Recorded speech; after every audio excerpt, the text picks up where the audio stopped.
Hey guys, Dr. Eddy Dona. I'm going to be talking about a particular topic that's been making the news quite a lot in the last couple of months in Australia, and it's called ALCL, which is a short name obviously for a much larger name. And essentially it's a type of cancer associated with textured breast implants. And we'll talk about what textured implants mean in a second. Now, to make one thing very, very clear from the very beginning, breast implants do not cause breast cancer. That's been proven time and time again. And the risk of a woman developing breast cancer during their lifetime is a terrible stat of about 1 in 8. If you're 40 years of age and over the next 10 years, implants or not, the risk of you developing breast cancer is about 1 in 70. If you're 30 years of age, implants or not, over the next 10 years, the risk of you developing breast cancer is about 1 in 230. Now, these are terrible stats, but they're facts, unfortunately. And because of these facts, that every woman, implants or not, should be performing routine monthly breast self-examinations. Get familiar with your own natural lumps and bumps, and if anything ever changes, you get that investigated accordingly. See the relevant doctor, get the appropriate test until it is proven to be nothing, or if indeed it proves to be something, you are diagnosed early, you are treated early, and you're giving yourself the best chance of the best possible outcome.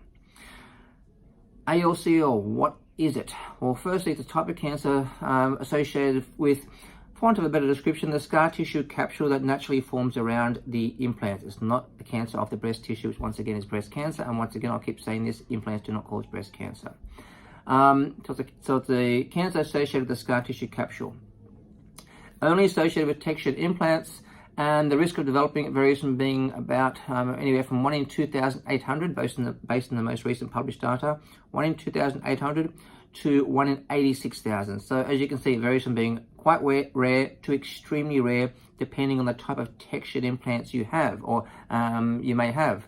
It is not associated with smooth implants. So what is smooth? What is textured? Here is smooth. Basically, smooth or textured refers to the outer lining of the implant. That is a nice, as its name implies, smooth shell. Textured. That rough surface like sandpaper, that is textured. So you get smooth or textured, regardless of what the shell is, the inside of the implants is still the same. It's still the same silicone gel, assuming we're talking about silicone gel implants, which is what the majority of surgeons use. So why do we use textured implants? What's the point of those? Texturing provides two benefits. Now, one of the well-known potential issues with implants is what's called capsular contracture or hardening of the implants. Used to be quite common. I generally quote now about 5% of people can get it. And essentially it's where the scar tissue which forms around the implant, and that is normal to occur. But for some reason, in some women, it becomes abnormally thick and tight and starts to compress that implant. And because of that, the implants or the breast become quite hard, distorted, and even painful. And if that's the case, it may warrant surgery to have that fixed. Now, one of the things that was introduced many years ago to help reduce the risk of capsular contracture was to make the implants textured. To be honest, no one quite knows exactly why it worked, but it seemed to work, and for that reason, up until relatively recently, the majority of surgeons use textured implants. The other benefit for texturing is it provides grip for the implants so they don't move around so much. Now, here is a teardrop implant. Once it goes in, it's meant to be sitting like that. Taper at the top, round down the bottom. That's how it's meant to be sitting inside. You obviously don't want that to move, because if that moves around like that, well, you're going to end up having an odd-looking breast. So teardrop implants, because we don't want them to move, they're all textured. So essentially, if you've got a teardrop or anatomical implant, by default, you've got a textured implant.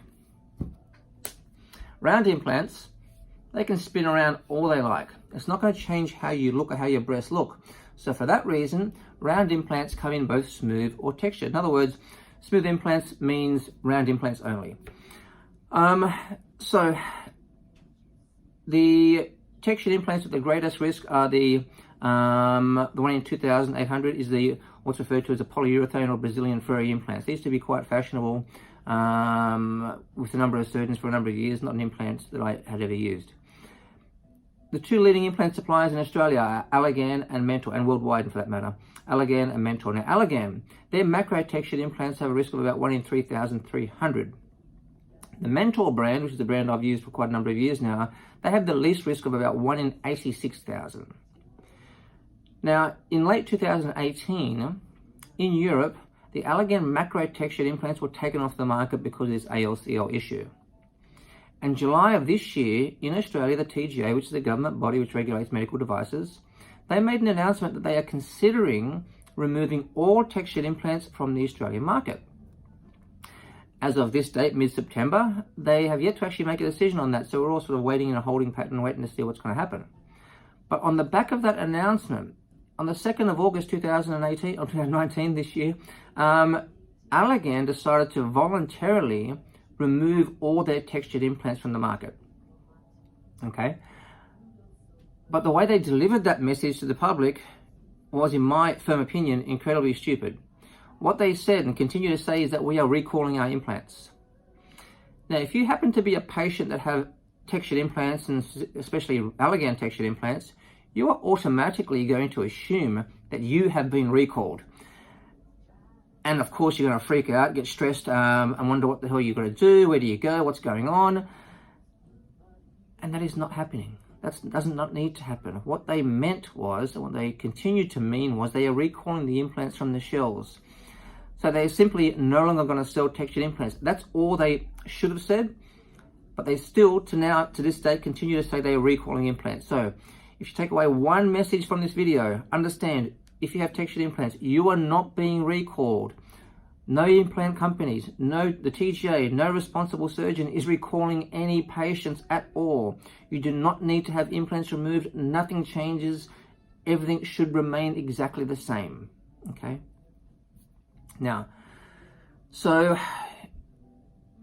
on this, unfortunately, there have been a number of, for want of a better term, surgeons who are throwing petrol on the flames and encouraging women to undergo, regular ultrasound, CT scans, MRIs to investigate your breast if you've got implants, because it's ALCL issue, when there's absolutely zero scientific evidence to prove that's of any benefit. In fact, there's no evidence at all, and all it's doing is subjecting women to unnecessary tests and all the unnecessary anxiety, stress associated with it. Keeping in mind, breast cancer is far, far, far more common than ALCL, and as long as you continue your routine monthly breast self-examination, that's all you need to be doing, and if anything changes, you get that investigated accordingly. Also, there happens to be surgeons, encouraging women to get, implants removed, which is also, stupid. Should not be happening at all. Now, having said all that, there are women out there, despite the reassurance, that we've got textured implants, continue to remain quite stressed by it and are losing sleep over it. In other words, losing sleep and anxious about it. Now, if that happens to be you, what do you do about it? And if this reassurance does not do anything to reassure you and let you sleep, then the simple option is to remove the implants. You remove the implants and that's all you have done, or remove them and get them replaced with smooth round implants. If you are wanting breast implants and you're worried and you're going to lose sleep over having textured implants, well, it's simple. That means the only implants you can have is a smooth round implants, and you have to be accepting of the looks achievable with a round style implant. If you're a surgeon, or for many surgeons, this whole issue doesn't make any difference to their practice or their patients, because many surgeons spend their entire career only ever using round implants. So for them, they'll continue to do the same thing, and if a patient's worried by ALCL, then they'll have the round smooth implants. For many surgeons and their patients, however, they will have to make adjustments, because many surgeons, using teardrop implants, and patients who are wanting teardrop implants, but if they're going to be worried by ALCL, then they simply have to be accepting of the look that's going to be achievable with a round style implant. They'll have round smooth implants. So how does ALCL manifest? Well, firstly, if it's going to occur, it usually occurs about 8 years on average from the time of surgery, original implants being put in. How does it manifest? How do you know if you have it? Well, it's not something that hides from you. Basically, the main sign, about 90+% of the time, you get swelling of your breast. So your breast swells up, so it's an obvious clinical sign that something's going on. And that's because you get this fluid build up around the implant. And that's called a seroma. Now, having said that, seromas are quite common. I've been in practice for many, many years. I've seen many women with seromas. To date, I've never ever seen a case of ALCL, because like I said, it's rare. But if you get swelling, get an ultrasound, they put a needle in there, drain the fluid. So in other words, you get that investigated accordingly, fluid gets tested, and to see if you have ALCL. And if you do, you get that treated accordingly. Other ways it can manifest is, lumps or skin changes, etc. So essentially, you continue routine monthly breast self-examination. Like I keep saying, if anything changes, you get that investigated. If indeed it proves to be ALCL, the treatment is removing the implant, removing the capsule, and that, generally speaking, cures the problem. In fact, it's much easier to treat than breast cancer, and the outcomes are far, far better than breast cancer. And it is far rarer than breast cancer. So these are the important facts that you need to be taking away from this message, from this video. These are the sort of messages that I want you to be taking away. And that's really the main thing. So essentially, nothing needs to change. The main reason I'm making this video is to eliminate or minimize as much as possible all the unnecessary anxiety and stress that's out there. We've been contacted by countless patients and women with implants wondering what should they do. I've been recalled, what's going on. So none of that needs to happen. Nothing needs to stress. No one needs to be stressing. Everything continues as per normal. You continue routine monthly breast self-examinations, and if things change, you get that investigated accordingly. Some people might say, I'm just trying to trivialize an important topic being cancer, or ALCL, which is a type of cancer. Any of my regular followers will know that's complete and utter nonsense, because of all the surgeons out there, I'm the last surgeon, plastic surgeon, who's going to trivialize a cancer. Because in May of this year, as many of my regular followers would know, I too was diagnosed with cancer. I had to undergo 2 significant operations to treat my cancer, and I'm still suffering from the physical and psychological effects of having had cancer. Looking at myself on the screen now, my face is swollen here, my lips paralyzed, I have speech issues and ongoing, psychological issues with having been diagnosed and treated with cancer. It's not fun, of course, so I'm certainly never going to trivialize it. I'm more than acutely aware of the life-altering effects of a cancer diagnosis. So there is even more reasons why I'm making this video, so that people are not unnecessarily affected and unnecessarily have their life altered by the fact that they have textured implants. Because nothing needs to change, nothing does change. When I first made my public announcement about my own medical condition several months ago, one of the key messages I said back then, which I'm saying now, I said everyone needs to be self-aware. You need to perform routine, with respect to the breast, I said back then, you need to perform routine breast self-examinations. If anything changes, you get that investigated accordingly in a timely manner. If on these small percentage of cases you happen to have a positive diagnosis, in other words, something is diagnosed that needs to be treated, you were diagnosed early, you were treated early, you were giving yourself the best chance of the best possible outcome, and that is what it's about. And if indeed the reasons for why you had your implants done originally still remains, then why would you have them removed? Anyway, I hope that provides insight and information on a very difficult topic, quite confusing topic. I hope it made it a lot clearer for you. And thanks for listening.